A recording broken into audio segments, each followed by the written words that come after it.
یہ بلند تر صلوات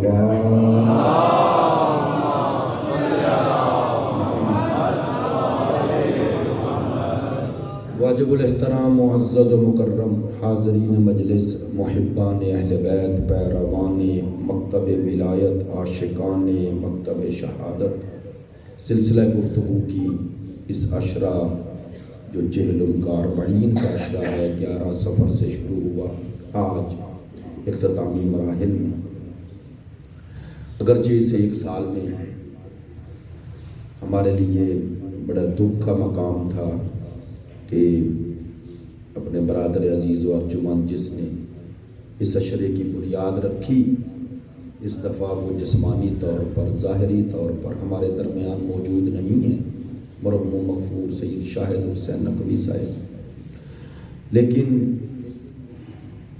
ان کی رکھی ہوئی یہ بنیاد خود ان کی بلندی درجات کا سبب بھی بن رہی ہے، اور دعا کو ہوں خداوند متعال ان کے درجات عالی ہیں، متعالی فرمائے۔ خداوند متعال آپ تمام حاضرین کی حفاظت فرمائے۔ میرے انتہائی محترم بزرگ تشریف فرما ہیں، برادران بھی، علماء کرام بھی، ان کی موجودگی میں ابتدائی مجلس میں ہی اس جسارت پہ معذرت چاہوں گا، انشاءاللہ ایک طلبگی گفتگو ہے، اس سے زیادہ کوئی دعویٰ نہیں ہے۔ عزیزان محترم، سلسلہ گفتگو جس آیہ مجیدہ کے ضمن میں جاری ہے، میں نے گزشتہ ایام میں یہ عرض کیا کہ اس آیہ مجیدہ میں پروردگار عالمین کچھ لوگوں سے حسد کا ذکر کر رہا ہے، وہ محسود واقع ہوئے ہیں، یعنی ان سے حسد کیا گیا۔ ام یحسدون الناس، خدا تعجب، ہم تو تعجب سے تب کہتے ہیں جب ہمارے لیے کوئی حیرانگی کا سبب بنے، جی پروردگار کا یہ مقصد نہیں ہوتا۔ تعجب کا معنی دوسروں کو اس بات کی طرف متوجہ کرنا ہے کہ تم کیوں حسد کر رہے ہو۔ ام یحسدون الناس علی ما آتاہم اللہ من فضلہ، کیا بعض لوگوں سے جو حسد کرتے ہیں اس پر جو پروردگار نے اپنے فضل سے انہیں عطا کیا ہے۔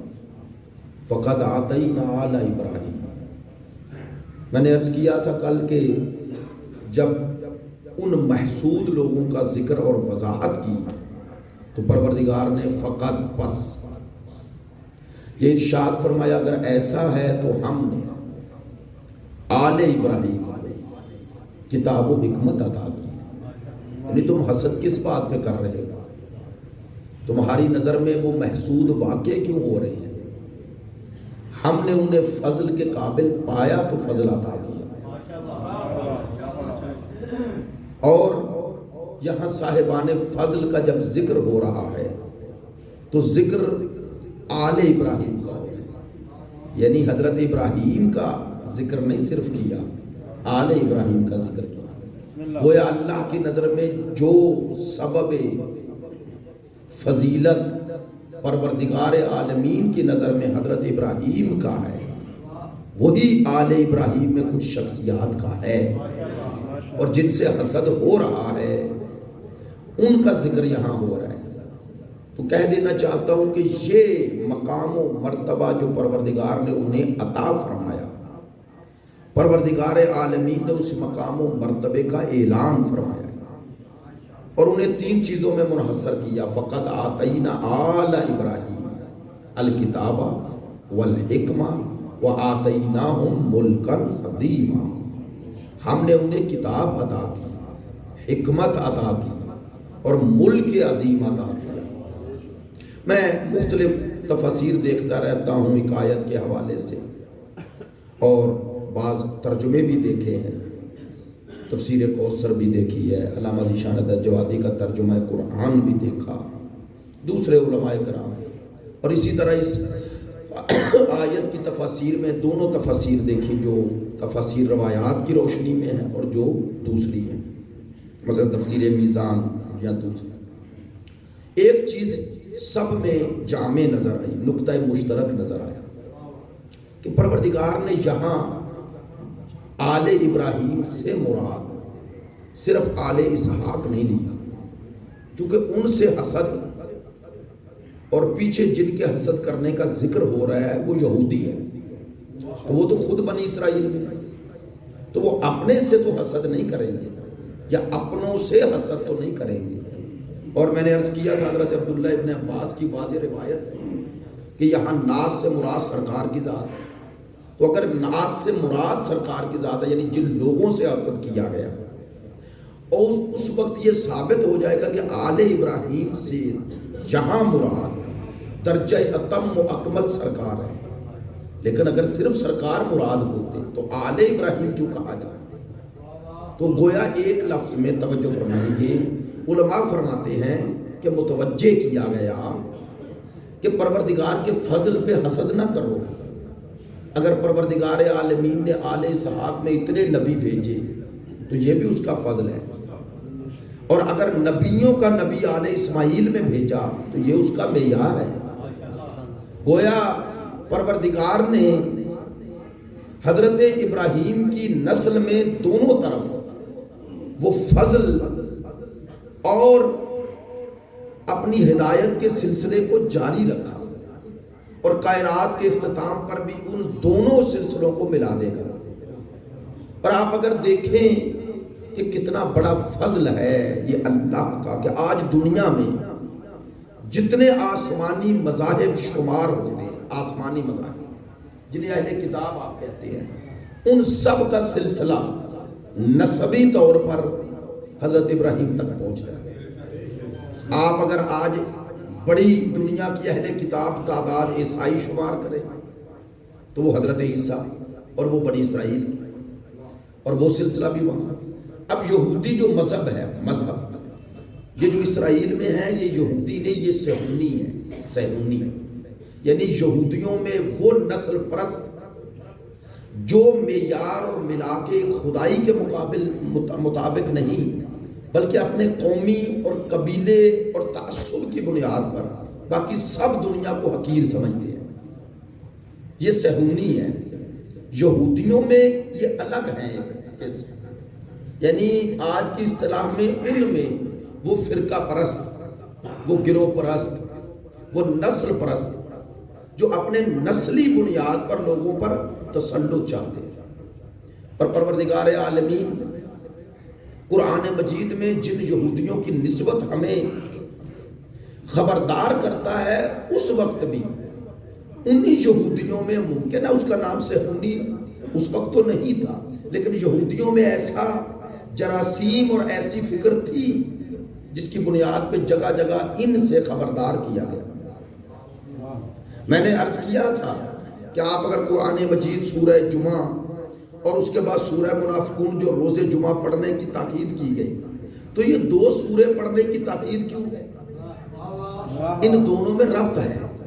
سورہ جمعہ میں ذکر ہو رہا ہے جمعہ کے علاوہ، بیست کے علاوہ یہودیوں کا، اور یہودیوں میں بھی دیکھیں علماء کی موجودگی میں پروردگار فرمائے کل میرا حبیب کہہ دیجئے یا ایھا الذین ہادوا، اے یہودیو، ان زعمتم انکم اولیاء للہ من دون الناس، ان کی اس فکر کی تردید ہو رہی ہے کہ تم یہ گمان کرتے ہو کہ ہم لوگوں سے ہٹ کر، حتیٰ اپنے لوگوں میں بھی ان سے بالا تر ہیں، کیوں؟ ہم اللہ کے ولی ہیں۔ پروردگار کہتا ہے اگر اللہ کے ولی ہو، اللہ کا قرب چاہتے ہو، اگر تمہارا یہ دعویٰ حقیقت میں مبنی ہوتا اور تم اس کے ذریعے اپنی قوم کو دھوکہ نہ دے رہے ہوتے، تو تمہارے اس دعوے کی سچائی کی دلیل یہ ہے فَتَمَنَّوُا الْمَوْتَ، ان کا جواب آ رہا ہے فَتَمَنَّوُا الْمَوْتَ إِن كُنتُمْ صَادِقِينَ، اگر دعوی ولایت میں سچے ہو تو تمنائے موت کریں۔ دیکھیں میں نے یہ جملہ دہرایا تھا لیکن ایک جملہ کہہ دیتا ہوں کہ پروردگار نے کہا اگر دعوی ولایت سچا ہے تو تمنائے، اب تمنا کا معنی تو آپ جانتے ہی ہیں، خواہش کرو، ایسا ہی ہے نا، طلب کرو، کس کو؟ موت کو، یعنی موت سے فرار نہ کرو۔ تو کم از کم ایک بات تو ثابت ہو گئی، جہاں دعوی ولایت سچا ہوگا وہاں موت کے ڈر سے فرار نہیں ہوگا، بلکہ موت سامنے نظر آئے گی اور پھر بھی اظہار ہوگا اور قرار ہی ہوگا، ایسا ہی ہے نا۔ تو پروردگار نے کہا اگر تمہارا دعوی ولایت سچا ہے تو تمنا ہے، تو علماء سے پوچھ لیں یہ مذمت ہوئی ہے ان کی، ایسا ہی ہے نا کہ ان کے ساتھ اللہ نے کہا کہ تمہارا یہ زعم ہے، تم حقیقت میں ولی خدا نہیں ہو۔ تو یہاں ذکر یہودیوں کا کر دیا جمعے میں، اور اب اگر آپ آگے بڑھیں اور میرا صرف اشارہ سمجھیں، چونکہ اب وقت وہ آ گیا اشارے کنائے میں بات کی جاتی ہے نا، تو اگر آپ سورہ جمعہ بھی پڑھ لیں اس میں بھی آگے جا کے ذکر ہے کہ کچھ لوگ ایسے ہیں جب انہیں تجارت کی آوازیں آتی ہیں، وہ قافلوں کے آنے کی، ذہن میں آ گئی آیت وَتَرَكُوكَ قَائِمًا، جیسے ہی انہیں وہ جو تجارت کے قافلے آتے ہیں تو ظاہر ہے مسجد نبوی اور چھوٹی سی مسجد اور اسی میں نماز پڑھ رہے ہیں۔ اب نماز جو مسجد نبوی میں پڑھ رہے ہیں وہ کوئی مشرکین مکہ آ کر تھوڑی پڑھ رہے تھے، نہیں توجہ ہوگی بھائی، وہی مدینے کے لوگ تھے نا، ایسے ہی ہے نا۔ تو نماز، اور نماز بھی کس کے پیچھے؟ سرکار کے، اور یہ روایت نہیں آیت ہے۔ اور علماء سے پوچھ رہے وَتَرَكُوكَ، تجھے، کاف مخاطب کی ہے، وَتَرَكُوكَ تجھے چھوڑ جاتے ہیں، قائمًا اس حالت میں کہ آپ قائم ہیں۔ اب قائمًا سے مراد تھوڑے ہی ایسے کہ پیغمبر ایسے کھڑے تھے، چونکہ پیچھے نماز کا ذکر ہو رہا ہے، نماز میں چھوڑ جاتے ہیں، نہیں توجہ ہوگی۔ اب ہم اس کی تشریح بھی نہیں کرتے کہ کسی کو محسوس نہ ہو، لیکن اتنا تو ثابت ہو گیا کہ قرآن کہہ رہا ہے اور نماز جمعہ کے وجوب کے بعد کہہ رہا ہے۔ اب چلے کوئی عام نماز بھی ہو تو نماز واجب تھی نا، تو مدینے میں پڑھی جا رہی تھی، اور سرکار مدینے میں جب آئے تو اس وقت اکثریت مدینہ تو ایمان لے آئی، ایسا ہی ہے نا، اور پیغمبر خدا اسی وقت نماز پڑھا رہے ہیں۔ بھائی سنیے گا، اب بعض باتیں ہم کہتے ہیں کہ ہم سرکار کے دور کے افراد کے بارے میں بدگمان نہیں ہے، میں نے عرض کیا تھا نا، ہمارا نظریہ بدگمانی کا نظریہ نہیں ہے، لیکن ہم خوش گمان بھی نہیں ہیں، نہ ہم آنکھیں بند کر لیتے ہیں 100% کہ سب ٹھیک ہے، نہیں توجہ، نہ ہم آنکھیں بند کرتے ہیں کہ سب غلط ہے، نہ متعصب ہے اور نہ شخصیت پرست ہے، ہم حقیقت پرست ہیں، ہم ویسے مانتے ہیں جیسے قرآن نے بنوایا ہے۔ اگر تو قرآن میں ذکر صرف ایک طرفہ ہوتا تو ہم آپ کی بات مان لیتے، ہے نا۔ آپ جیسے آنکھیں بند کر کے، آپ سے مراد کچھ لوگ جیسے آنکھیں بند کر کے منوانا چاہ رہے ہیں، قرآن نہیں منوا رہا، میری بات نہیں پہنچی، قرآن نہیں منوا رہا، واللہ نہیں منوا رہا۔ اگر قرآن نے ایسے منوایا ہوتا ہم مان لیتے۔ آپ جب آیات پڑھتے ہیں وہ جو فضیلت میں ہیں ان لوگوں کی، تو ہم مانتے ہیں کہ ان فضیلتوں میں وہ شامل ہیں، لیکن ساتھ ہی دعویٰ کرتے ہیں کہ اگر آیات صرف وہی ہوتی جن میں ان کے فضائل و مناقب ہیں، تعریفیں ہیں، اور دوسری آیات نہ ہوتی تو آپ سب کو ایک جیسا مان لیتے۔ میری بات نہیں پہنچی ہے بھائی، وہیں پہ ذکر ہے، وہیں پہ اسی قرآن میں ہے یا نہیں؟ تو خود یہ سورہ جمعہ میں، اب پوچھئے گا، میں نے ایک مدرسے میں گیا تھا غیر شیعہ، میں نے یہی آیت نکال کے جب انہیں پوچھا کہ یہ کون تھے نماز میں، پیغمبر کو میں نے کہا آج کا دور ہے، آج جماعت ہو رہی ہو، جو کچھ بھی ہو رہا ہو، کبھی انسان کو بڑا اہم کام پڑ جائے، بڑا اہم، شریعت میں ہیں بعض موارد کہ جہاں آپ نماز توڑ سکتے ہیں، لیکن وہ کام اور ہے۔ اگر یہ کام ممدوح ہوتا، قابل مدح و ثنا ہوتا، تو خدا قرآن میں مذمت میں ذکر کیوں کرتا؟ ایسے ہی ہے نا آقا جی، یہ مذمت میں ذکر ہوا ہے، مد میں تو ذکر، چونکہ اللہ کہہ رہا ہے کہ تم چھوڑ جاتے ہو تارکوک قائمًا، اور آگے خدا کہتا ہے انہیں کہو کہ اس دوڑ کے جانے سے، تجارت سے ذکر خدا بہتر ہے۔ تو بہتر کا معنی جو کر رہے ہو وہ بہتر نہیں تھا۔ اب میں نہیں کہتا کہ یہ کوئی جرم ہے، میں نہیں کہتا، بدبینی کی نظر نہیں کرتے، کیونکہ تعویلیں کی آپ پڑھ لے جا کے تفسیر میں، لیکن اتنا تو ثابت ہو گیا نا کہ نماز کی حالت میں اور جماعت کرانے والی مصطفیٰ جیسی ذات، اور آوازیں ہیں تجارت کی، اب آپ وہ لوگ جو نماز پر اس تجارت کی گھنٹیوں کا آواز سن کے کہ دوسرے مجھ سے پہلے نہ پہنچ جائیں، وہ چلے جائیں اور نماز ہی ترکوں کا قائمن.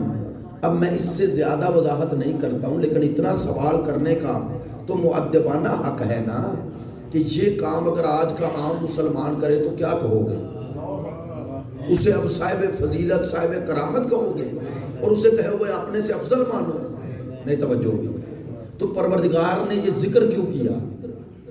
اگر پروردگار کی نظر میں یہ قابل مذمت نہیں تھا تو ذکر کیوں کیا؟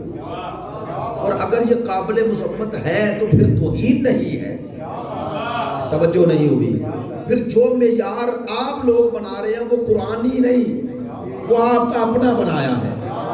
چونکہ اگر یہ مذمت ہوتی اور جو توہین ہوتی، آپ جو سمجھ رہے ہیں توہین ہوتی، تو پروردگار کبھی اس کا ذکر. جو شیعہ سنی قریب آئیں گے تب آئیں گے جب ایک دوسرے کے موقف کو سمجھیں. ایسا ہی ہے نا؟ چونکہ دوسروں کی نظروں میں، دوسروں کے ذہنوں میں غلط فہمیاں اتنی پیدا کر دی گئی کہ لفظ صحابی شیعہ کی زبان سے تعریف میں بھی آئے تو کہتے کچھ ہونے والا ہے. ایسے ہی ہے. حالانکہ ہم تعریف کریں تو کہتے ہیں انہوں نے نام ہی کیوں لیا. ایسے ہی ہے. کیوں یہ ذہن بنایا گیا؟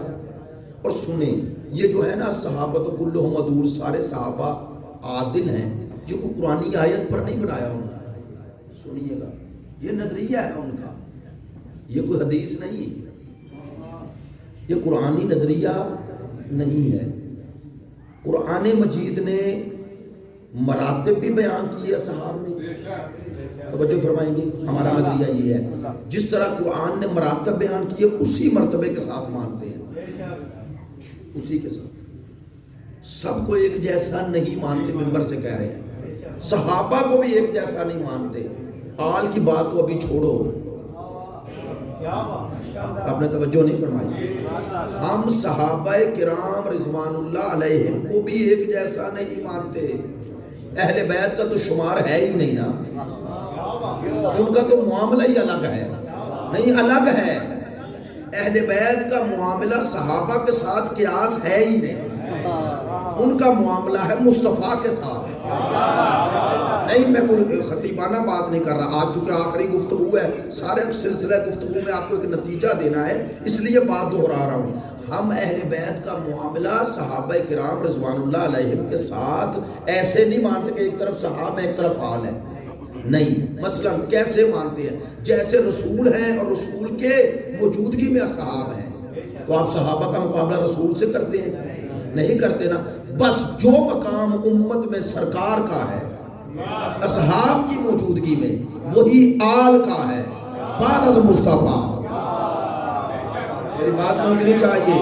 یہ ہمارا نظریہ نہیں، یہ ہمارا خود ساختہ عقیدہ نہیں، یہ قرآنی نظریہ ہے. قرآنی نظریہ ہے. چلے میں آسان سی بات کرتا ہوں. رات پنڈی میں عرض کی تھی، اگر آپ ان آیات کے نزول پہ غور کریں گے نا تو آپ کو پھر یہ پہلو نمایاں ہو جائے گا. میں اب ساری باتیں نہیں کرتا، اشارہ کرتا ہوں چونکہ آپ ہم سنتے آتے ہیں ممبر سے اور الحمدللہ اہل مطالعہ دوست آتے ہیں. مثلا آیت تطہیر اول سے آخر تک انما کے ساتھ شروع ہو کر خود انما دلیل ہے کہ یہ مقام تعریف ہے، تمجید ہے. انما نہ آتا ورنہ جو حسر ہو رہا ہے، حسر تو حسر سے محاصرہ ہے نا. تو جنہیں انما کے ساتھ حسر کیا جا رہا ہے انہیں امت سے الگ کیا جا رہا ہے. نہیں توجہ ہوگی. جنہیں انما کے ساتھ یرید اللہ کہا جا رہا ہے اور پھر کہا جا رہا ہے لیذھب عنکم الرجس، ان سے رجس دور رہے، تو انہیں امت سے الگ کیا جا رہا ہے. چونکہ اگر یہ انما اور اس کے بعد یرید اللہ اور اس کے بعد لیذھب عنکم الرجس، یہ سب آیت کا سیاق و سباق، اگر یہ مقام مد و تعریف میں نہ ہو تو اس آیت کا کوئی معنی ہی نہیں بنتا. کیوں معنی نہیں بنتا؟ اگر یہ حکم عام ہوتا نا کہ اپنے آپ کو پاک رکھو، تو کیا اللہ آپ اور مجھ سے کیا چاہتا ہے؟ کیا ہم اپنے باطن اور ظاہر کو پاک رکھیں یا نہیں؟ ذرا میں آسان لفظوں میں بات کر رہا ہوں. آپ اس مسجد میں آئے ہیں نا, اسے مسجد قرار دے دیا گیا. آقا یوں سے پوچھ لے یہاں نجس آ سکتے ہیں؟ آپ کو پاک ہو کے آنا ہے نا. تو یہ تو اللہ نے ہر کسی سے چاہا ہے. اگر اس آیت میں بھی یہی چاہا ہوتا تو یہ تعریف کیسی, اور اس کے لیے سرکار کو چادر کا دامن پھیلانے کی ضرورت کیسی؟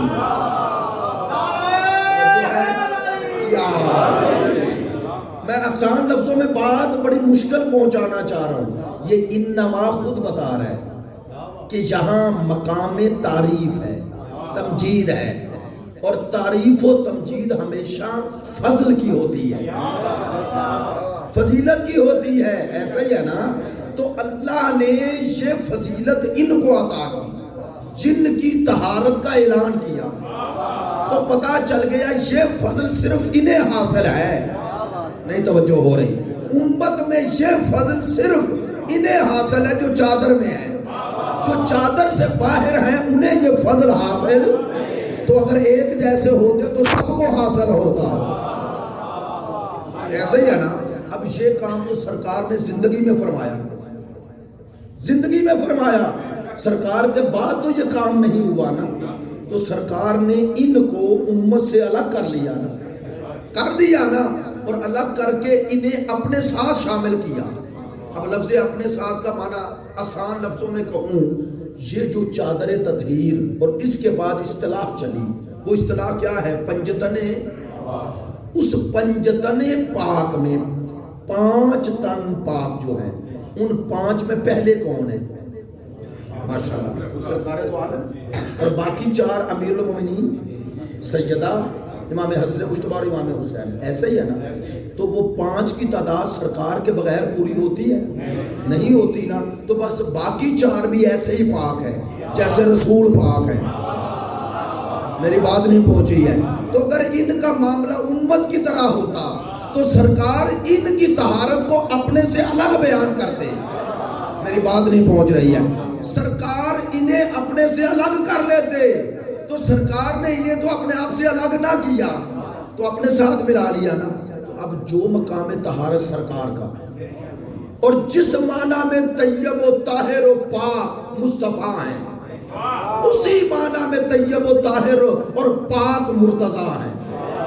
مجھے نہیں پتا امت نے یہاں طہارت کا معنی مصطفیٰ کے لیے کیا لیا ہے. آپ مصطفیٰ کو جس معنی میں پاک طیب طاہر مانتے ہیں, ہم اسی معنی میں مرتضیٰ اور سیدۃ النساء کو مانتے ہیں. یہ ہے یا رسول اللہ. یہ جو ہے اللہ صلی علی محمد وآل محمد وعجل. دیکھیں بات یہ عرض کرنے کا مقصد یہ تھا کہ اب یہ آیات توجہ رہے گی, وہ آیات جو امت پیش کرتی ہے صحابہ کرام کی شان میں, بھئی توجہ رہے, وہ آیات صحابہ کے ساتھ خاص نہیں. مثلا تعریف کی جو آیات پیش کرتے ہیں نا, اولئک هم المفلحون کرتے ہیں, اولئک هم المہتدون, جو بیان کی ہیں. مجھے کسی نے کلپ بھیجا جنگ میں جو کانفرنس ہوئی, اس میں انہوں نے کہا کہ اللہ کہہ رہا ہے یہی وہ لوگ ہیں جو فلاح پانے والے ہیں, جو ہدایت پانے والے ہیں. تو اب دیکھیں ہم ان آیات کا انکار بھی نہیں کرتے اور انہیں مصداق بھی سمجھ لیں گے, لیکن سوال یہ ہے کہ اگر یہ آیات اس طرح کے جو مفاہیم عام رکھتی ہیں, انہیں صرف خاص افراد پر منطبق کر کے زمان اور مکان کی قید میں منحصر کر دیا, تو قیامت تک کے لیے قرآن ہدایت کیسے رہے گا؟ بات تھوڑی مشکل کی ہے. قرآن قیامت تک کے لیے ہدایت کیسے رہے گا؟ ہاں, وہ آیات جن میں پروردگار نے خاص مورد کو بیان کر کے خاص ہستیوں کا مقام بیان کیا, ان میں عمومیت نہیں. لیکن باقی آیات جن میں مومنین کی, متقین کی, مخلصین کی تعریف کی ہے, وہ خاص نہیں, وہ عام ہے. نہیں, آسان کر دیتا ہوں. یہ جو قرآن نے کہا یا ایھا الذین آمنو, اے ایمان والو, علماء کی موجودگی میں آپ سے بھی پوچھ رہا ہوں, ماشاءاللہ سب پڑھے لکھے اور بڑے ماشاءاللہ سنجیدہ اور چیدہ لوگ ہیں، اس لیے عرض کر رہا ہوں اور پوچھ رہا ہوں، بتائیں یہ جو یا ایھا الذین آمنوا کا یہ صرف سرکار کے دور کے لوگوں کو شامل ہے؟ قیامت تک کے لیے شاہ جی، چونکہ آج اگر میں نماز فرض سمجھ کے پڑھ رہا ہوں تو اسی آیت کے مطابق پڑھ رہا ہوں، اسی آیت پر عمل کر رہا ہوں، تو یہ آیت آج ہمیں بھی حکم دے رہی ہے یا نہیں؟ بولے نا، ہے نا؟ تو یا ایھا الذین آمنوا قیامت تک کے لیے ہے نا، تو جو اہل ایمان کی شان ہے وہ ہر دور کے لیے ہے۔ نہیں توجہ فرمائیں، صحابہ میں اور اہل بیت میں یہی فرق ہے، صحابہ قرآن کے عمومی فضائل میں شامل ہیں لیکن اہل بیت عمومی فضائل نہیں رکھتے، خصوصی مقام رکھتے ہیں، توجہ نہیں ہے، وہ خصوصی مقام رکھتے ہیں، اور اس خصوصی مقام کا مقصد کیا تھا؟ اب آئیں نتیجہ دیتے ہیں۔ خصوصی مقام کا مقصد یہ تھا کہ سرکار کے بعد سرکار کی اس مقصد بعثت کے محافظ یہ ہیں، اس پیام ہدایت کو جیسے سرکار چاہتے تھے امت تک پہنچے، پہنچانے والے یہ ہیں، پہنچانے والے یہ ہیں۔ میری بات پہ توجہ رہے گی، تھوڑی باتیں مشکل ہو رہی ہیں، توجہ رہے گی۔ مجھے نہیں معلوم ان پچھلے 4 دنوں میں یہ بات عرض کی یا نہیں، معافی دیجئے گا، 4 مجالس سے اور کوئی وہ رٹی بھی نہیں ہوتی، اس لیے توجہ فرمائیں گے۔ ایک جملہ کہنا چاہ رہا ہوں، دیکھیے ہم صحابیت کو امت میں اعزاز مانتے ہیں، منصب نہیں۔ ہم صحابیت کو اعزاز مانتے ہیں، منصب نہیں۔ آسان کروں، یہاں کوئی نوجوان ایم اے کر لینا تو یہ ایم اے اس کی ڈگری ہے، اعزاز ہے، منصب نہیں۔ اور وہ ہی کسی عہدے پہ لگ جائے، مثلا کسی کمپنی کا مینیجر بن جائے، ڈائریکٹر بن جائے، ایگزیکٹو بن جائے، تو وہ ایگزیکٹو ہونا اس کا منصب ہے، عہدہ ہے۔ وہ جو پہلے اس کے پاس تھی وہ ڈگری تھی، اعزاز تھا، اور یہ دوسرا منصب ہے۔ تو وہ جو اس کے ماتحت ہے نا، وہ اس کے منصب کی پیروی کرتے ہیں۔ وہ ہر ایم اے ایم بی اے کے پیچھے تو نہیں نہ چلتے، نہیں توجہ فرمائی، کیونکہ M B A M A P H D ہونا اعزاز ہے، منصب نہیں۔ چلے آسان کروں، جب تک ایک عالم پڑھ رہا ہوتا ہے، یہ صاحب علم ہونا اس کا فضل ہے، اس کی ڈگری ہے، اس کا منصب نہیں۔ جب وہی عالم پڑھ کے مجتہد بن جائے، مجتہد سے مرجع بن جائے، تو اب آپ جس کے فتوے پہ عمل کر رہے ہیں وہ مرجع ہے، ہر عالم کے فتوے پہ عمل نہیں کرتے، اور ہر عالم فتویٰ دینے کی صلاحیت بھی نہیں رکھتا۔ وہ جو پہلے صلاحیت ہے نا، اس کا نام ہے اعزاز، اور اس اعزاز کی بنیاد پہ اگر منصب ملے تو منصب کی پیروی ہوگی، اعزاز کی نہیں۔ اعزاز کی تعریف کرو گے، بھئی فلاں کے بیٹے نے ایم اے کر لیا تو تعریف کر رہے ہو، تمجید کر رہے ہو، لیکن اس کی پیروی تو اگر بات سمجھ میں آ گئی تو ذرا تو میرے ساتھ بولیے گا، صحابیت منصب نہیں، اعزاز ہے۔ اور اہل بیت کو ہم بعد مصطفیٰ صاحب اعزاز نہیں مانتے، ہم صاحب منصب مانتے ہیں۔ نہیں توجہ فرمانا، دونوں میں فرق بتاؤں، فرق یہ ہے صحابیت کے اعزاز کا احترام کریں گے، چونکہ اعزاز کا احترام ہوتا ہے، اعزاز کا احترام ہوتا ہے، اعزاز کی پیروی نہیں ہوتی۔ ہم مولا کائنات کو اگر وہ رسول کے بھائی بھی ہوتے، بات توجہ فرمائیے گا، منبر سے کہہ رہا ہوں، شیعہ نقطہ نظر یہ ہے، اگر وہ سرکار دو عالم کے بھائی تھے یہی رہتے، اگر وہ حضرت سیدہ کے شوہر بھی ہیں یہی صرف رہتے، وہ حسنین کے بابا ہیں یہی رہتے، اگر سرکار مقام قدیر میں یہ نہ فرماتے کہ جس کا میں مولا اس کا علی مولا، تو ہم مولا علی کو صاحب فضل تو مانتے، صاحب منصب نہ مانتے۔ سلامت رہیں۔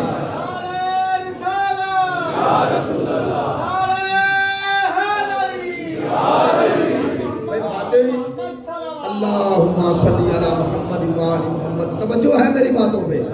میں چاہ رہا ہوں تھوڑا سا بنیادی باتیں بھی ہوں نا، تاکہ آپ کو ہمارا شیعہ موقف وہ جذبات احساسات کے بغیر پتہ چلے. میری بات پہنچی ہے؟ مثلا اگر یہ 12 کا منصب نہ ہوتا، ہم انہیں اولاد رسول مانتے، ہم ان کی عزت و احترام تو کرتے، اتباع نہ کرتے. ہم ان کی اتباع اولاد رسول ہونے کی وجہ سے نہیں کر رہے، اس لیے کر رہے ہیں کہ سرکار کے بعد اس امت میں سلسلہ ہدایت میں اللہ کے نمائندے یہ ہیں. بات پہنچ گئی ہے، بات پہنچ گئی ہے. لو دونوں جملوں میں ایک لفظ میں فرق کروں. ہم صحابیت کو احترام کا جز مانتے ہیں اور اہل بیت کو ایمان کا جز مانتے ہیں. ہو گئی؟ صحابیت احترام کا جز ہے، احترام کا ہے، لیکن سرکار کے صحابہ کا احترام واجب ہے، احترام واجب ہے، اتباع نہیں. بھائی احترام تو ہر صاحب عزت کا واجب ہے. آپ کسی عالم کی توہین نہیں کر سکتے، ایسے ہی ہے، لیکن اتباع بھی تو نہیں کرتے، ایسے ہی ہے نا. احترام اور ہوتا ہے، اتباع. ہمارے برادران ہمارا موقف سمجھیں، ہمیں کسی شخصیت سے کوئی ضد نہیں ہے، لیکن مسئلہ یہ ہے آپ کے اور ہمارے بنیادی نقطہ نظر میں فرق ہے. نہیں توجہ فرمائی. آپ کے بعد، سرکار کے بعد یہ اختیار امت کو ہے، ہمارے پاس بنانے کا اختیار اللہ کو ہے. بھائی میری بات پہ پہنچنی چاہیے. نہیں اور آسان کروں تاکہ اگر بات ریکارڈ بھی ہو جائے اور کسی تک پہنچے تو مکتب تشیع کی چونکہ نمائندگی ہو رہی ہوتی ہے ممبر سے، اس لیے کہہ رہا ہوں. لے میری بات، میرے برادر بھی موجود ہے، میرے بزرگ بھی موجود ہے، پوچھ لیجئے گا. حضرت ابوذر، حضرت سلمان محمدی، حضرت مقداد، حضرت عمار، حضرت ابو ایوب، حضرت جابر بن عبداللہ انصاری، حضرت بلال، حضرت اویس کرنی، حضرت مالک اشتر، یہ جتنے نام لے رہا ہوں، آپ کا ان کے بارے میں احترام کے واجب ہونے کا عقیدہ ہے یا نہیں؟ آپ ان سے محبت کرتے ہیں یا نہیں؟ لیکن بول کے بتائیں، ان کی اطاعت کرتے ہیں، انہیں امام مانتے ہیں؟ تو اگر ہمیں صحابہ سے ضد ہوتی تو ہم انہیں کیوں مانتے؟ امام انہیں بھی نہیں مانتے. احترام کرتے ہیں، اطاعت ان کی بھی. مثلا اگر ایک طرف حضرت ابو ذر کا ذاتی نظریہ آ جائے، ذاتی، اور ایک طرف مولا کا فرمان آ جائے، تو ہم ابو ذر کو نہیں دیکھیں گے، ہم مولا کائنات کو دیکھیں گے. کیوں دیکھیں گے؟ اس لیے کہ سرکار نے فرمایا کہ مجھ جیسا تم میں علی ہے. توجہ ہے؟ مجھ جیسا تم میں علی ہے. یہ ہے، ہم ان کے مراتب اور حفظ مراتب کے قائل ہیں. یہ حفظ مراتب دیکھیں، مسئلہ وہاں نہیں ہوتا جہاں آپ مان رہے ہیں، مسئلہ وہاں ہوتا ہے جہاں آپ زبردستی منواتے ہیں. یہ ہے مسئلہ، یہ ہے کہ جو آپ منوانا چاہ رہے ہیں خود آپ کے عقیدے میں بھی ویسے نہیں. میں بنیادی بات آج پھر کر رہا ہوں، توجہ فرمائیں. دیکھیں شیعہ اور اہل سنت میں بنیادی فرق جو مسئلہ خلافت و امامت میں ہے وہ یہ ہے کہ ان کے نزدیک امامت اصول دین میں نہیں. امامت بمعنی خلافت اصول دین میں، اور آپ کے نزدیک اصول دین میں. عجیب ہے آقا جی، عجیب بات ہے. جن کے عقیدے میں امامت اصول دین میں نہیں، وہ منکر خلافت کو کافر کہہ رہے ہیں. نہیں توجہ فرمائی آپ نے. بھائی جن کے عقیدے میں یہ اصول دین اسلام کے بنیادی عقائد میں شامل ہی نہیں، جن کے عقیدے میں خلافت اسلام کے بنیادی عقائد میں شامل ہی نہیں، وہ کافر کہہ رہے ہیں. اور جن کے عقیدے میں امامت اصول دین میں ہے وہ کہتے ہیں منکر امامت، شیعہ نہیں، لیکن کافر نہیں کہتے. نہیں توجہ ہو رہی. باتیں سوچنے والی ہوتی ہیں. یہ ہے شیعت کا کی وسعت نظر. ہم کہتے ہیں سب یہ امامت ہے اصول دین میں، لیکن اگر کسی نے اسے قبول نہیں کیا تو ہم اسے کافر نہیں کہیں گے، لیکن شیعہ نہیں ہے. میری بات نہیں پہنچی ہے. وہ شیعہ نہیں لیکن کافر نہیں کہیں گے. کیوں؟ اس کا معاملہ اللہ پہ چھوڑ رہے ہیں. میری بات پہ توجہ ہے؟ ان بنیادی باتوں کو آج ممبر سے کرنے کی ضرورت ہے تاکہ عام لوگوں کو آپ کا نقطہ نظر پہنچے. اور میں جو بات ممبر سے کہہ رہا ہوں، جا کر برادران کی کتابیں پڑھ لیں. ان کے عقیدے میں خلافت کو اصول دین میں شامل ہے؟ شامل ہے نہیں نا. اور اگر آپ نے منکر خلافت کو کافر کہا تو اس کا معنی ہے اصول دین میں مان رہے ہو. تو یہاں تو اعلان کرو نا کہ خلافت ہے اصول دین میں.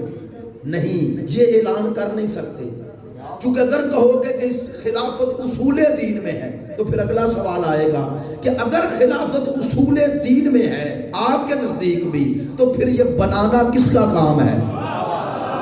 آپ نے توجہ نہیں فرمائی ہے. چونکہ وہ تو آپ مان نہیں رہے جو شیعہ نظریہ ہے. پتا چلا جو کہہ رہے ہیں وہ مان نہیں رہے اور جو مان رہے ہیں وہ کہتے نہیں ہیں. میں نے بات کہہ دی ہے بھئی، جو مان رہے ہیں وہ کہہ نہیں رہے اور جو کہتے ہیں کہ امامت اصول دین میں نہیں وہ مان نہیں رہے. تو منکر امامت کو ہم اگر کافر کہتے تو کوئی دلیل تھی؟ ہائے ہائے، چونکہ ہمارے عقیدے میں تو اصول دین میں ہے. ہم اگر کہتے تو دلیل تھی، جن کے پاس دلیل ہی نہیں ہے. ایسا ہی ہے نا. اچھا چلیں آخری پہلو بیان کروں اس حوالے سے. جو ضد کر رہے ہیں مانے مانے مانے، ممبر سے کہہ رہا ہوں ہمیں بتائیں کیا مانے. میں آج کل یہ بات ہر جگہ دہرا رہا ہوں، توجہ فرمائیں کہ مانے تو کیا مانے. اب کیا سے مراد میں نے طنز نہیں کی. آج 1442 ہجری میں ہم نے اگر کسی کو ماننا ہے تو ظاہر ہے ان کا دور خلافت تو گزر گیا. آج ماننے کا فائدہ عملی کیا ہے؟ سنیے گا، باتیں ذرا مشکل آ رہی ہیں لیکن انشاءاللہ ہم متوجہ ہیں. آج ماننے کا پریکٹیکل لائف میں کیا فائدہ ہے؟ میں یہ کیسے کہا؟ مثلا میں نے کسی کو ماننا ہے دینی نقطہ نظر سے یا دنیاوی نقطہ نظر سے؟ ایسا ہی ہے نا. دینی نقطہ نظر سے ماننا ہے تو اس کا تعلق دین سے ہونا چاہیے. دین میں بنیادی نقطہ ہے معرفت خدا. خدا کو ماننے کے بعد اس کی معرفت حاصل کرنا. ایسا ہی ہے نا. آپ خدا کی بندگی تب صحیح کریں گے جب معرفت صحیح ہو. یار باتیں پہنچنی چاہیے. جب آپ کو پروردگار کی معرفت ہوگی تو تبھی بندگی کریں گے نا. ایسا ہی ہے. لو ہمارا سوال ہے، اگر آج 1442 ہجری میں جنہیں آپ منوا رہے ہیں ہم مانتے ہیں، آؤ ان کا کوئی خطبہ توحید ایسا تو دکھاؤ جسے پڑھ کے مجھے پتا چلے کہ ان کی معرفت توحید مجھ سے بہتر ہے. آپ توجہ فرما رہے ہیں؟ توجہ فرما رہے ہیں؟ لے بھائی دعویٰ ہے، ممبر پہ کہہ رہا ہوں، ممبر پہ نہیں، میں طنز نہیں کر رہا، چیلنج کر رہا ہوں کہ آپ جن شخصیات کو منوانا چاہتے ہیں اور کہتے ہیں انہیں مانے، ہمیں بتائیں کیا مانے. اور اگر آج میں نے ماننا ہے تو میری عملی زندگی میں انہیں ماننے کا فائدہ، بھئی ان کی ایسی تعلیمات، ان کی ذاتی تعلیمات دکھائیں. توجہ نہیں ہوئی؟ دکھائیں. دیکھیں یہ جو نہج البلاغہ ہے نا، یہ مولا کا سارا کلام نہیں. سید رضی نے کچھ چنا، طالب علم بھی علماء بھی موجود ہیں. سید رضی نے خود لکھا ہے کہ میں نے سارا کلام علی جمع اور مروج الصحاب میں علامہ مسعودی ان سے 200 سال پہلے وہ لکھتے ہیں میرے دور میں مولا علی کے 450 خطبے اور آج نہج البلاغہ میں 238 خطبے. نہیں توجہ ہوئی؟ تو کتنے خطبے تھے مولا کے جو ضائع ہو گئے؟ جو باقی رہ گئے وہی پہنچے نا. بے توجہ ہے؟ تو جو 238 پہنچے نا، ان میں بھی 45 خطبے صرف توحید پر ہیں. اس میں ذات خدا، صفات خدا، افعال خدا، معرفت خدا پر میرے مولا نے بتائی ہے. ایسا ہی ہے نا. لو ان 45 خطبوں میں 44 چھوڑ دیتا ہوں. ایک خطبہ توحید علی جیسا پوری امت میں کسی کا خطبہ نہ ہو.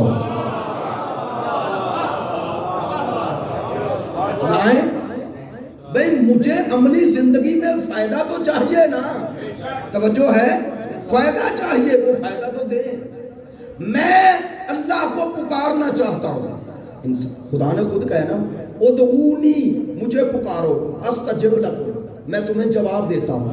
یعنی مجھ سے دعا مانگو. اسی دعا کا نام ہے مناجات. علماء موجود ہیں. مناجات کا معنی کیا ہوتا ہے؟ ناجا یناجی. مناجات کا معنی ہوتا ہے راز و نیاز کرنا. کس سے؟ اپنے پروردگار سے. یہ جو راز و نیاز کی بات ہے اسے کہتے ہیں مناجات. اب ممکن ہے خدا کہتا ہے جس زبان میں بھی پکارو میں سنتا ہوں. آپ اللہ سے راز و نیاز اپنی زبان میں بھی کر لیں تو ہو تو جائے گا, لیکن سننا ہو تو جائے گا. آپ اگر اردو میں بھی اسے پکاریں, پنجابی میں پکاریں, سرائکی میں پکاریں, کسی زبان میں پکاریں, وہ سنتا ہے, جواب بھی دیتا ہے. لیکن سوال ہے اسے کیسے پکاریں جیسے اس کے شایان شان ہو. ایسا ہی ہے نا. لو پھر میں یہی بات کہہ رہا ہوں, اللہ کی معرفت کے بعد عملی زندگی میں دوسرا میرا مرحلہ آتا ہے میں اللہ کو کیسے پکاروں. تو چیلنج کر رہا ہوں کہ میرے ائمہ کی دعائیں پوری دنیا میں ہیں. آپ توجہ نہیں فرما رہے. وہ دعائیں کمیل میرے پاس ہے. اگر کسی کے پاس ایسی دعا ہے تو دے. ہمارا تعصب نہیں لیکن ہمارا مطالبہ ہے. ہمارے پاس صحیفہ سجادیہ ہے. ہمارے پاس مولا کی دعاؤں کا مجموعہ ہے. ہمارے پاس مناجات شعبانیہ ہے نا. ہمارے وہ مفادی الجنان پڑھو اور وہ صحیفہ سجادیہ پڑھو. آپ کو ائمہ کی دعائیں, مناجات, اللہ کو پکارنے اور راز و نیاز کا طریقہ ویسا ملے گا جیسا اس کے شایان شان ہے. تو عزیزوں کوئی اور دلیل نہ مانو, ان کے نمائندہ خدا ہونے کی اس سے بڑی دلیل کیا ہے؟ عزیزوں بعض اوقات آپ عوامی رخ سے باتیں کرتے ہیں اور عوامی باتیں کرتے ہیں, وہ عام انسان کے لیے عام بات ہی ہوتی ہے. معذرت چاہتا ہوں, میں کہتا ہوں وہ کتابوں سے حدیث سے وہ دلائل لانا وہ بھی ٹھیک ہے, لیکن آپ اس سے بہتر ہے یہ بات کریں بھائی مولا علی کو یا میں کسی اور کو امام, رہبر, پیشوا مانوں, مجھے عملی زندگی میں فائدہ کیا ہے؟ آؤ عملی زندگی میں آتے ہیں. وہ روایات چھوڑ دو. تمہارا ایمان نہیں نا کہ ان سے خلافت ثابت, امامت مولا ثابت نہیں ہوتی. چلو ٹھیک ہے, آؤ جو علی کا ذخیرہ پہنچا, جو ہمارے ائمہ کی دعائیں پہنچی, آپ نہیں مانتے نا کہ یہ ائمہ کی دعائیں ہیں. لوگ کہتے ہیں نا یہ نہج البلاغہ کے خطبات مولا علی کے نہیں, تو میں کہتا ہوں اگر اس کو مولا علی کے خطبے نہیں مانتے پھر بھی اس جیسا لاؤ. مجھے یاد ہے قم میں ہمارے دو استاد تھے, بڑا پیاری دلیل دی. کہنے لگے جو کہتے ہیں کہ یہ نہج البلاغہ مولا علی کا کلام نہیں, ان کے نزدیک سید رضی کا کلام ہے. ایسا توجہ فرمانا. وہ فرماتے ہیں کہ جب سید رضی کا کلام اتنا بلند ہے تو سید رضی جسے اپنا امام مان رہے ہیں, کہتے ہیں یہ تو اور دلیل مضبوط ہو گئی کہ ان کے نزدیک یہ سید رضی کا کلام. تو کہتے ہیں جس کے ماننے والے کے کلام جیسا انہیں کلام نہ ملا, اس جیسا کلام پھر کون لائے؟ جو ہے میری بات پہ توجہ رہے گی, توجہ رہے گی.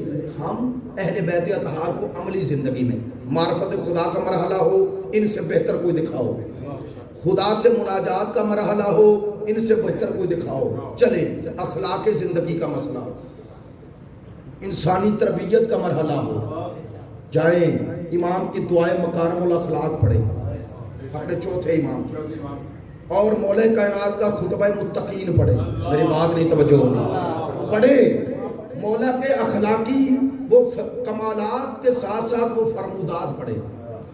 ہمارے ائمہ نے جو انسانی تربیت کے لیے جو احکام کی شکل میں اور انسانی تربیت میں جو آپ کے معارف کے ہوتی ہے معرفت, وہ جو معارف ہم تک پہنچائے ہیں وہ پڑھ لو. دوسروں کے بھی پڑھو, ان کے بھی پڑھو. میری بات نہیں پہنچی. دوسروں کے بھی پڑھو, ان کے بھی پڑھو, آپ کو پتہ چل جائے گا. چلے اس سے اگلا مرحلہ اجتماعی زندگی میں. اجتماعی زندگی میں آل محمد نے کیا دیا اور دوسروں نے کیا دیا. میری بات میں توجہ رہے. نہیں اب میں ساری باتیں نہیں کرتا.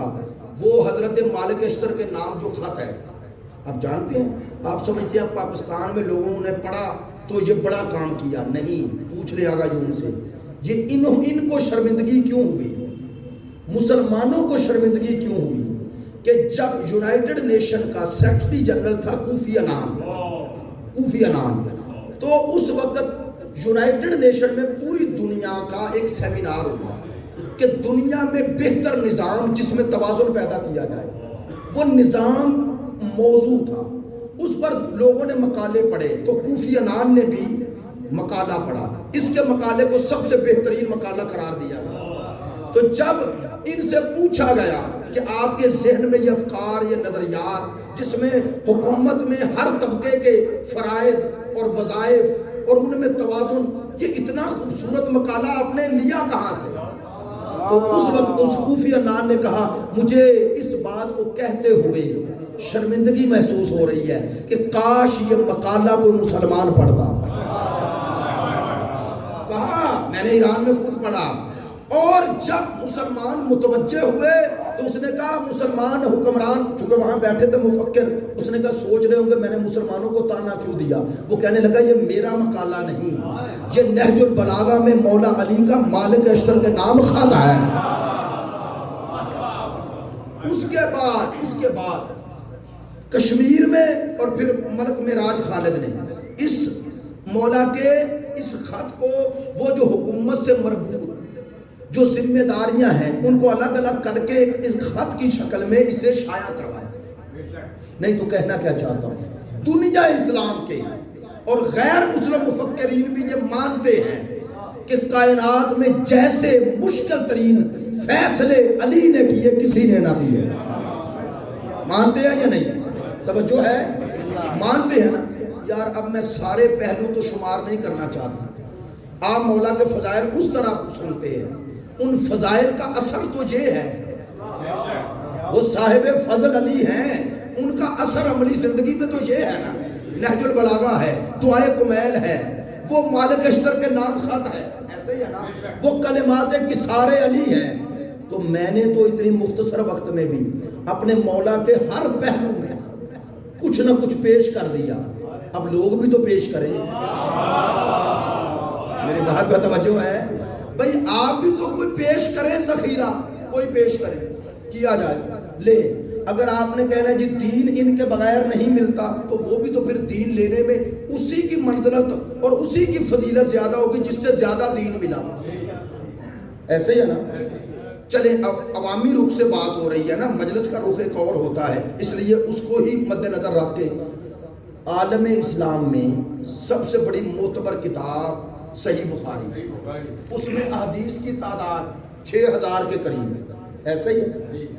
اب آپ جانتے ہیں کہ 6000 احادیث عالم اسلام میں دوسری بڑی ذخیرہ حدیث میں کتاب مسند احمد ابن حنبل, اس میں 40000 حدیث. سنیں 40000 میں 10000 کا تکرار ہے 30000. اب اس 30000 کو بھی معتبر نہیں مانتے. میرے پاس کتاب ہے طبقات المحدثین اور بستان المحدثین شاہ عبد العزیز, پوری ڈیٹیل سے انہوں نے لکھا ہے کہ امام احمد ابن حنبل کا بیٹا عبداللہ نے زیادہ حدیث جمع کی اور اس نے اس کا پیمانے کا خیال نہیں کیا. میں کہتا چلو جتنی بھی ہیں لو بھائی چیلنج کر رہا ہوں, یہ ذخیرہ حدیث جتنا ہے برادران میں, ان میں سب سے بڑا ذخیرہ حدیث میں راوی حضرت ابو ہریرہ ہے. 5000 سے زیادہ حدیث ان سے, اور باقی خلفاء جنہیں کہتے ہیں خلفائے راشدین, ان چاروں کی بھی جمع کرو تو 250 300 1000 سے اوپر نہیں جائے. یہ میں ایسے مبالغہ کر رہا ہوں. 250 300 حدیث جو پیغمبر سے ہم تک پہنچی چاروں خلفاء کے ادھر. تو اگر آپ نے دین لینے کا معیار بھی بنانا ہے تو پھر زیادہ دین تو ادھر بھی حضرت ابو ہریرہ سے مل رہا ہے. میری بات نہیں پہنچی ہے بھائی. آپ کے نزدیک بھی جس نے زیادہ پیغمبر سے حدیث سنائی تو دین تو زیادہ اس نے پہنچایا. ایسا ہی ہے نا. تو پھر افضل تو انہیں مانو جن کے ذریعے تمہیں عملی زندگی میں فائدہ ہو رہا ہے. ایسا ہے. آپ حدیث کے مرحلے میں بھی چلے جائیں, الحمدللہ ہم کسی کے محتاج نہ ہو گئے, چونکہ ہم نے سلسلہ نبوی کو مانا. سلسلہ نبوی کو ماننے کا معنی کیا کہ اگر میرا چھٹا امام بھی روایت کریں گے تو ان الفاظ میں کریں گے میں نے اپنے بابا سے سنا. آپ نے توجہ نہیں فرمائی ہے. اور وہ کہیں گے میں نے اپنے باپ سے سنا, وہ کہیں گے میں نے اپنے باپ سے سنا, وہ کہیں گے میں نے اپنے باپ سے سنا. چھٹے سے بھی اوپر لے جاؤ تو پانچویں ہے نا وہ بھی رسول کی اولاد, چوتھے ہیں وہ بھی رسول کی اولاد, تیسرے ہیں وہ بھی رسول کی اولاد, علی ہیں تو رسول کی آغوش میں پلنے والا. ایسا ہے نا, ایسا سلسلہ امت میں کہیں دکھاؤ. آپ نے اگر اطمینان بھی لینا ہے کہ ایسی حدیث جس سلسلے میں مطمئن ترین لوگ ہوں تو وہ بھی جب تک آل محمد تک نہ پہنچو اطمینان بخش سلسلہ ملتا ہی نہیں ہے. ہم کہتے ہیں کس مرحلے میں اہل بیت سے امت بے نیاز ہے؟ نہیں. اسی لیے سرکار نے فرمایا تھا تم میں دو چھوڑ رہا ہوں اور ان دونوں سے تمسک رکھنا, دونوں سے تمسک رکھنا. اور یاد رکھو اگر امت نے گمراہی سے بچنا ہے تو پلٹنا پڑے گا ثقلین کی طرف, ثقلین کی طرف پلٹنا پڑے گا. جب تک ثقلین کی طرف نہیں پلٹو گے, یہ میری خواہش نہیں لیکن یہ قانون خدا ہے, جب تک ثقلین کی طرف نہیں پلٹو گے عملی زندگی میں ہدایت نہیں ہوگی. یہ ذلت, یہ پستی, یہ گمراہی اور کبھی ہم پر کوئی حکمران کبھی کوئی حکمران, اس کا سبب یہ ہے کہ اہل بیت کو چھوڑا. بس بھائی بات مکمل ہو گئی. اس حوالے سے جو عرض کرنا چاہتا تھا اب آپ تک سرکار دو عالم کی ایک حدیث سنا دیتا ہوں تاکہ مجلس کا اختتام اس حدیث کے ساتھ ہی ہو اور اسی میں پیام بھی اور شان بھی ہے. کس کی؟ اہل بیت کی پہلی فرد مولا علی کی. آپ نے یہ حدیث سینکڑوں مرتبہ اگر مبالغہ نہ کروں تو سنی ہوئی ہے نا. سرکار نے امیر المومنین کو مخاطب کیا اور فرمایا یا علی انت منی بمنزلت ہارون من موسیٰ الا انہ لا نبی بعدی. اے علی آپ کو مجھ سے وہی منزلت, مقام, مرتبہ حاصل ہے جو حضرت ہارون کو موسیٰ علیہ السلام سے تھا, ہے نا. تو کبھی سوچا یہ دونوں نبیوں کی تشبیہ میں ہمارے لیے پیام کیا ہے؟ صرف یہ بتانا تھا کہ یہ میرا خلیفہ ہے؟ نہ, میں نے سمجھا اس میں بھی ایک پیغام ہے. وہ پیغام کیا ہے؟ جب قرآن پڑھیں تو حضرت موسیٰ علیہ السلام سلسلہ انبیاء میں بڑے اللہ کے پیارے نبی, بعض علماء کہتے ہیں لاڈلے نبی, کلیم اللہ, ایسا ہی ہے نا ہے. تو حضرت موسیٰ کی زندگی میں یہ واقعہ موجود. حضرت ہارون کو جب خلیفہ بنا کے گئے تو گئے کہاں تھے؟ کوہ طور پہ. بتا کے گئے 30 دنوں کا, اللہ نے 10 دن اور بڑھا دیے. 40 دن بعد واپس آئے تو قوم کیا کر رہی تھی؟ بولیں, بچڑے کی پوجا کر رہی تھی پوری قوم. یہ جو بچڑے کے پیچھے لگ گئے یہ حضرت موسیٰ کی امت تھے یا نہیں؟ ان پر ایمان لانے والے تھے یا نہیں؟ تو اب میں وہ لفظ بھی نہیں کہتا, وہ بھی تھے نا. تو سارے بچڑے کے پیچھے لگ گئے 40 دن میں. تو بچڑے کو پوجنا یہ نبوت کا انکار ہے یا توحید کا؟ بولیں, توحید کا. اور جب یہ بچڑے کے پیچھے لگے تو ہارون تھے یا نہیں تھے؟ ان کی موجودگی میں گمراہ ہو گئے نا. تو کوئی مسلمان کہتا ہے حضرت ہارون کا فائدہ کیا ہوا؟ اور یہ کیسے ہارون تھے کہ جن کی موجودگی میں قوم تو بچڑے کے پیچھے لگ گئے؟ نہیں, ہارون کو ہادی بنا کے حضرت موسیٰ نے حجت اتمام کی کہ اگر بچڑوں سے بچنا ہے تو ہارون کے پیچھے چلنا. لیکن اللہ نے اختیار نہیں چھین لیا. توجہ رہے گی تو بات سمجھ میں آئے گی. کہنا کیا چاہتا ہوں آج کے دور میں, کہنا کیا چاہتا ہوں, کہنا یہ چاہتا ہوں حضرت موسیٰ پلٹے, پوری قوم بچڑے کے پیچھے. توجہ, اگرچہ ناراض ہوئے, حضرت ہارون پہ ناراض ہوئے اور حضرت ہارون نے جب دلیل پیش کی تو مان گئے. کہنے لگے آپ کی امت نے مجھے ضعیف کر دیا, یعنی میرا ساتھ چھوڑ دیا. مولانا اجاز صاحب آپ کو بھی فرما رہے تھے نا کہ اگر 11 اماموں کا ساتھ دیا جاتا تو 12ویں کی غیبت کی نوبت نہ آتی. توجہ فرمانا. وہ قوم بچڑے کے پیچھے لگ گئی. موسیٰ پلٹے, ہارون تھے, بچڑے کے پیچھے لگ گئی. اب بول کے بتائیں وہ سارے بچڑے کے پیچھے خود بخود لگ گئے؟ ماشاءاللہ. آپ نے کہا نہیں. کس کی وجہ سے لگے؟ سامری کی. اصل مجرم تو سامری ہے نا، جس نے بچڑے کے پیچھے لگایا. کاش بات پہنچ جائے تو سمجھ میں آئے گی بات. تو اصل مجرم سامری ہے. اب بول کے بتائیں یہ سامری پہلے تھا یا نہیں؟ تھا نا. تو جب تک موسیٰ تھے چھپا ہوا تھا. موسیٰ غائب ہوئے تو سامری سامنے آ گیا. تو سامری موسیٰ کے مقابلے پہ نہیں آیا، سامری حضرت ہارون کے مقابلے پہ آیا. اب سمجھے کہ اے علی تجھے میری امت میں وہی مقام حاصل ہے جو ہارون کو ہے. بتا دیا کہ میرے امت کے سامری بھی میرے مقابلے پہ نہیں آئیں گے.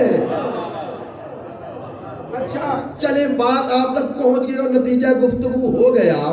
اب بول کے بتائیں کہ یہ جو کہا تو مثل ہارون میں مثل موسیٰ، یہ باعنوان علی کا بیٹا کہا نا، باعنوان وسیع کہا. تو اب ہر دور کا وسیع رسول اپنے دور کا ہارون ہے یا نہیں؟ بولے ہے نا. اور ان کے مقابلے یا ان سے ہٹانے والا ہر دور کا سامری ہے نا. اور ہر دور کا بچڑا بدل جاتا ہے.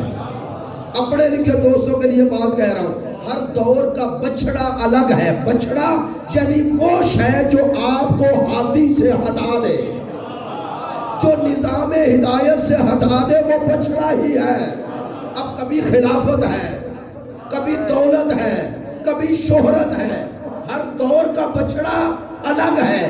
تو عزیزو اگر ہر دور میں ہارون ہے باعنوان وسیع رسول، تو آج کا ہارون بھی پردہ غیبت میں ہے نا.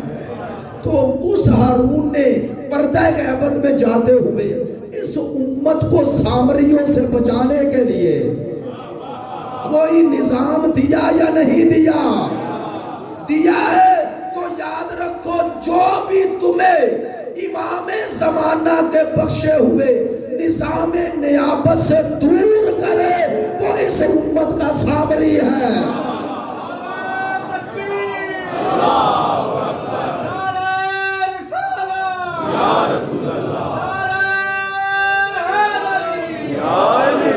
بھائی یہ بچڑوں کے پیچھے لگانے والوں سے بچو. یہ آج کے بچڑے ہیں جن کے پیچھے تمہیں لگا رہے ہیں یہ سامری بڑے چالاک ہوتے ہیں. اور ان کی چالاکی اور مکاری اور عیاری سے نکلنا ہے نا تو ثقلین سے رابطہ رکھنا. غیبت امام زمان میں ثقلین سے رابطے کا ذریعہ نیابت امام ہے. نیابت امام ہے. اور اس نیابت امام سے کبھی رشتہ نہ توڑنا. خدا کی قسم عملی زندگی میں گمراہی کی طرف چلے جاؤ گے. اور جن لوگوں نے یہ رشتہ توڑا وہ گمراہی کی اس منزل پہ پہنچ گئے کہ انہیں حسین جیسی ہستی کو قتل کر کے بھی شرمندگی نہ ہو. عملی زندگی میں کوئی شرمندگی نہ. اگر ہوئی ہوتی، اگر انہیں شرمندگی ہوئی ہوتی تو توبہ کرتے. بڑی بات کہہ رہا ہوں اگر آپ نے توجہ فرمائی. قاتلان حسین شہادت حسین کے بعد اکثر ملعون زندہ رہے یا نہیں رہے نا؟ تاریخ میں کہیں ملتا ہے کہ انہوں نے توبہ کی ہو؟ نہیں ملتا. سنیں کیوں رہے؟ حسین ابن علی کے قاتل شمر، عمر سعد، ابن زیاد، خولی، ارملہ زندہ رہے نا، توبہ نہیں کی. کسی نے میرے اور آپ کو چوتھے امام سے پوچھا مولا آپ کے بابا کے کسی قاتل نے توبہ نہیں کی؟ سنیں گے؟ کہا اللہ نے توفیق توبہ سلب کر. اب ان کے دل سیاہ ہو گئے. یہ توفیق توبہ سلب ہو جانا یہ اللہ کی ناراضگی کی پہلی دلیل ہے. توجہ فرمائیں. معصوم سے پوچھا گیا کیسے ہم پتہ کریں ہمارے دل میں ایمان باقی ہے یا نہیں؟ معصوم نے فرمایا آسان طریقہ ہے. اگر تمہیں گناہ پشیمان اور پریشان کرے تو سمجھ لو ابھی تمہارے دل میں ایمان ہے. اگر گناہ کر کے بھی تمہیں پشیمانی نہ ہو تو سمجھ لو دل سیاہی کی طرف جا رہا ہے. اصول کافی میں روایت ہے دو اللہ جب انسان کو خلق کرتا ہے دو نقطے اس کے دل پہ لگا دیتا ہے. سمجھانے کے لیے معصوم نے کنایا استعمال کیا، تمثیل ہے. دو نقطے لگا دیتا ہے. معصوم فرماتے ہیں اگر انسان نیکی کی طرف بڑھتا جائے تو وہ سفید نقطہ، ایک سیاہ ایک سفید نقطہ لگاتا ہے، وہ جو سفید نقطہ ہے وہ پھیلتا جاتا ہے، پھیلتا جاتا ہے، بڑھتا جاتا ہے، بڑھتا جاتا ہے۔ معصوم فرماتے ہیں یہ نیکی کرتا جاتا ہے وہ بڑھتا جاتا ہے، عبادت کرتا جاتا ہے بڑھتا جاتا ہے۔ کہتے ہیں ایک وقت آتا ہے کہ وہ سفید نقطہ پورے دل کو گھیر لیتا ہے۔ معصوم فرماتے ہیں اس کی علامت کیا ہے کہ اس کا دل نورانی ہو گیا، کہتے ہو نا۔ فرماتے ہیں نورانی دل کا معنی یہ ہے کہ چھوٹا گناہ بھی بڑا لگے۔ میری بات نہیں پہنچی، چھوٹا گناہ بھی اگر بڑا لگے تو دل کے نورانی ہونے کی دلیل ہے۔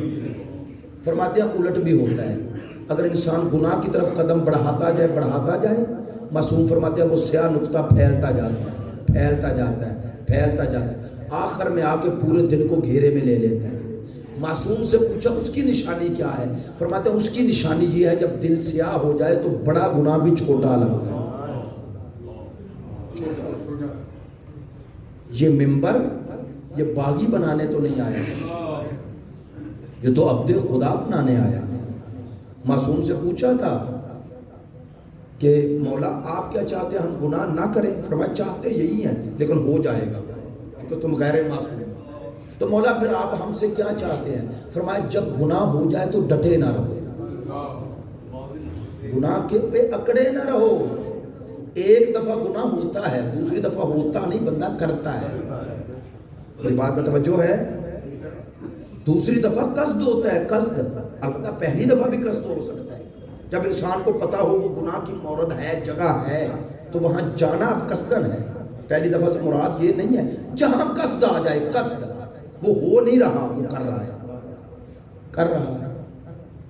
منبر سے لوگوں کو باغی بنانا اور لوگوں کے دلوں میں ولایت کے نام پہ بغاوت پیدا کرنا، یہ آل محمد سے وفا نہیں جفا ہے۔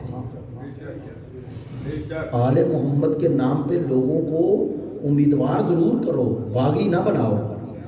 میری بات نہیں پہنچی، امیدوار رکھیں، کیوں؟ چونکہ دونوں پہلو میں توازن رکھنا ہے۔ اب بات جو ممبر سے کر رہا ہوں مجھے یہ پرواہ نہیں ہوتی ہے کہ اس بات کا نتیجہ چونکہ جو ہے وہ کریں گے، توازن رکھنا ہے۔ توازن کا معنی کیا کہ نیکی بھی اور اچھائی بھی نہ، توازن کا معنی یہ ہے۔ معصوم فرماتے ہیں نہ اتنا امیدوار کرو کہ انسان باغی بن جائے، نہ اتنا مایوس کرو، نہ امید کرو، اتنا ڈراؤ کہ نہ امید ہو جائے، دونوں نہیں کرنے۔ دلیل دیتا ہوں، اگر آپ بچے سے کہہ دیں کہ جو مرضی کر لو تمہیں پاس کروا لوں گا تو محنت کرے گا، اور اگر الٹ کہہ دو کہ جتنی محنت بھی کرو تم پاس نہیں ہو سکتے، وہ محنت کرے گا؟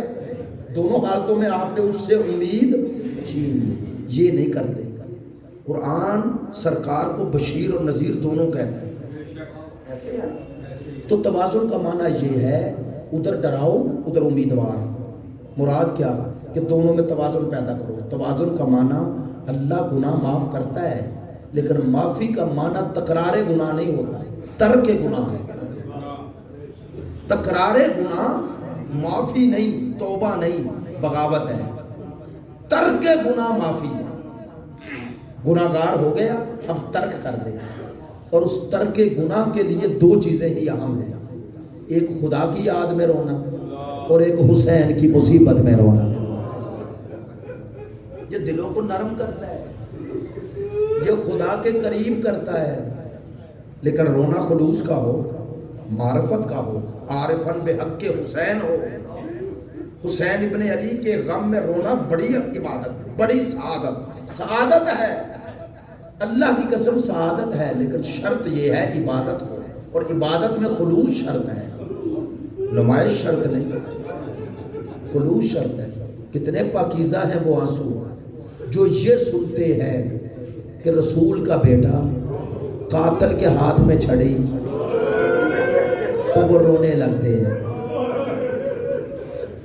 آج 1442 ہجری میں نے صرف اشارہ کیا کہ قاتل کے ہاتھ میں چھڑی اور میرے مولا حسین کا پاکیزہ سر، ابھی میں نے اگلا سخت جملہ تو پڑھا بھی نہیں کہ وہ چھڑی کے ساتھ کر کیا رہا ہے۔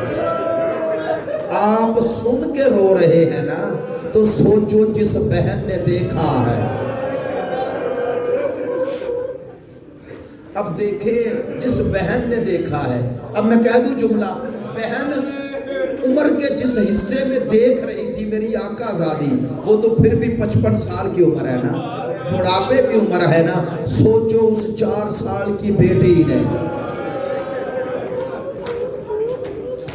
اس 4 سال کی بیٹی نے یہ منظر کیسے دیکھا ہوگا. عزادارو چہلم آ گیا، 40 حسینی آ گیا. کہتے ہیں شہادت سید الشہداء کے بعد کربلا کا پہلا زائر ہے. کون ہے؟ یہ ہے صحابہ، ہمارے سر کا تاج، ہماری دعاؤں، ہماری التجاؤں کا حصہ. حضرت جابر بن عبداللہ انصاری رضی اللہ تعالیٰ عنہ، مدینے میں خبر پہنچی کہ امت رسول نے رسول کے شانوں پہ کھیلنے والے کے لاشے پہ گھوڑے دوڑا دیے، گھوڑے دوڑا دیے. جابر کو صرف اتنا پتا ہے، آگے پتا نہیں ہے کہ حسین کربلا میں وہ ظلم و ستم کے ساتھ شہید ہو گئے. نام ہے ان کے غلام کا عطیہ بن عوفی، بہت بڑے بعد میں صحابی تابعیوں میں شمار ہوئے اور بہت عظیم ہستی. اہل بیت کی شان میں بہت روایات لکھی، حتیٰ صحیح ستہ میں روایات ہیں. تھا غلام، حضرت جابر نے اسے آزاد کر دیا. اور آزاد کب کیا تھا؟ جب آ کے اس نے ایک خبر دی تھی. میں خطبات شیخ الجامعہ حضرت علامہ اختر عباس شیخ الجامعہ، ان کی تقاریر کا مجموعہ ہے، اس میں یہ روایت موجود ہے. پڑھ رہا تھا صبح. وہ فرماتے ہیں کہ جب جابر آئے نا تو نابینا ہو چکے تھے. عطیہ سے کہتے ہیں کربلا چلتے ہیں. مدینے سے وہ سفر کی صحبت بزرگ انسان مدینے سے کربلا پہنچے. کہنے لگے پہلے مجھے فرات یا نہر القمہ لے کے چلو. یہ ہے عارف حسین، صحابی ہے اور امام حسین سے ایج میں بھی بہت بزرگ، بہت، لیکن عارف امام، شیعہ حسین، شیعہ علی ہے. آئے کہنے لگے پہلے مجھے وہاں لے کے چلو. غلام سے کہتے ہیں دور جاؤ، میں نے غسل زیارت کرنا ہے. غسل کیا اور کہتے ہیں پھر اپنے غلام سے کہتے ہیں میرا ہاتھ پکڑو اور مجھے اس قبر پہ لے جاؤ. اور عطیہ جیسے ہی قبر حسین پہ پہنچو نا مجھے بتا دینا. عطیہ نے ہاتھ پکڑا ہوا ہے اور لا رہا ہے، لا رہا ہے، لا رہا ہے. قریب لایا، آگے کہتے ہیں عطیہ سامنے قبر حسین ہے. میں نے پڑھا، علامہ اختر عباس لکھتے ہیں کہ یوں اپنے آپ کو جابر نے گرا دیا اور یوں دونوں ہاتھ چلے گئے قبر پہ. تو یوں لیٹ گئے، کبھی دایاں رخسار کبھی بایاں رخسار رکھتے ہیں. کہتے ہیں یا حسین، 3 دفعہ کہا یا حسین، یا حسین. اس کے بعد اگلا جملہ روتے روتے منہ یوں ہی رکھا ہوا ہے. کہنے لگے ایک دوست سے ملنے آیا ہے اور دوست سے باتیں نہ کرے. حسین مجھ سے باتیں کرو، حسین میرے سلام کا جواب دو. اب سنیں گے. جابر روتے روتے کہتا ہاں آپ اس لیے جواب نہیں دے رہے کہ آپ کا جسم یہاں ہے، سر شام، سر شام کے بازاروں میں گھوم رہا ہے. عزادارو جب یہ جملہ کہا تو اب جس طرح روایت ہے، بعض علماء اگر قبول نہیں کرتے لیکن میں نے نام لے لیا بڑی شخصیت نے، کہتے ہیں رو بھی رہے ہیں. یہی کہتے ہیں دن ہو جاتا ہے، شام ہو جاتی، اب نہیں پتا. دن میں معین نہیں کرتا چونکہ ممبر پہ ہم ذمہ داری ہوتی ہے، لیکن یہ طے ہے، سب علماء نے مانا کہ جب بی بی کو رہائی ملی ہے، میرے مولا سجاد کو رہائی ملی ہے، تو کہا پہلا سفر کربلا، شام سے کربلا جانا ہے. اب یار مجھے بتائیں، مجھے نہیں معلوم کل یہ جملہ عرض کیا یا نہیں. جب میری آقا زادی حضرت زینب، حضرت ام کلثوم، حضرت رباب، حضرت ام فروہ، یہ بیبیاں پلٹی ہوں گی اور کربلا میں آئی ہوں گی. نہیں آپ نے توجہ نہیں فرمائی. ہر شے تو روایت میں نہیں ہوتی نا. روایت تو واقعات کا مجموعہ ہوتا ہے، احساسات تو بیان نہیں ہوتے نا۔ اب میرے ساتھ ذرا بولو نا سادات مومنین، نرم دل عزاداروں، مجھے بتاؤ جب زینب آئی ہوگی کربلا تو میری آقا زادی کو کون کون سا منظر یاد نہیں آیا ہوگا؟ یاد آیا ہوگا 28 رجب چلی تھی تو دائیں اکبر تھے، بائیں قاسم تھے، پیچھے عباس اور سامنے حسین۔ آج زینب آ رہی ہے لیکن ساتھ ایک بیمار۔ بس عزاداروں، جب کربلا کی وادی میں میری بی بی آئی ہوگی، نہیں بتاؤ روایت میں جملے نہ بھی ملے تو سوچ کے بتاؤ ان بیبیوں پر کربلا میں آگے کیا گزری ہے؟ بھائی سوچ کے بتاؤ کیا گزری ہے؟ نہیں میں کہہ دوں جملہ، میری آقا زادی کو سارے منظر یاد آ گئے۔ کبھی میرا اکبر گر رہا تھا، کبھی قاسم، کبھی اون محمد، کبھی میرے پردوں کا محافظ عباس۔ میں کہتا ہوں بی بی قبروں پہ وہ گنجے شہداء کو مخاطب کیا ہوگا نا؟ نہیں۔ اب ایک جملہ ہاتھ جوڑ کے پوچھتا ہوں، مجھے بتاؤ میری آقا زادی زینب عباس کی قبر پہ کیسے آئی ہوگی؟ کیسے آئی ہوگی؟ ادھر سے یہ قافلہ دور سے آیا اور ادھر جابر اور عطیہ کہنے لگا دور سے کوئی قافلہ آ رہا ہے۔ حضرت جابر نے کہا ابن زیاد کے سپاہی نہ ہوں، ہم ایک جگہ پہ ٹیلے کے پیچھے چھپ جاتے ہیں۔ جب قریب قافلہ آیا، علامہ اختر عباس شیخ الجامعہ لکھتے ہیں، عطیہ کہتا ہے جابر ڈرو نہیں، یہ کوئی بیگانے نہیں ہے، یہ تو حسین کے کوئی اپنے ہیں۔ اب جب جابر کے کانوں میں خبر پہنچی اور رونے کی صدائیں آ رہی تھی نا، تو یہ تو معلوم تھا نا کہ کربلا کے اسیروں کو لے جایا گیا ہے۔ اب جابر نے کہا، کہنے لگے عطیہ رونے سے محسوس ہو رہا ہے کہ یہ حسین کے کوئی اپنے ہیں، اگر تو نے آ کے مجھے بتایا کہ سجاد آیا ہے تو تجھے آزاد کر دوں گا، تجھے آزاد کر دوں گا۔ عطیہ گئے اور دوڑ کے آئے، کہنے لگے جابر تیری مراد پوری ہو گئی، کربلا کا وارث آ گیا، حسین کا وارث آ گیا، تیرا امام آ گیا۔ اب جابر چلے اور ہاتھ پکڑا ہوا ہے، آئے اور ایک دفعہ آواز دے کے کہتے ہیں میرا حسین کا وارث، سجاد میرے گلے لگ جاؤ۔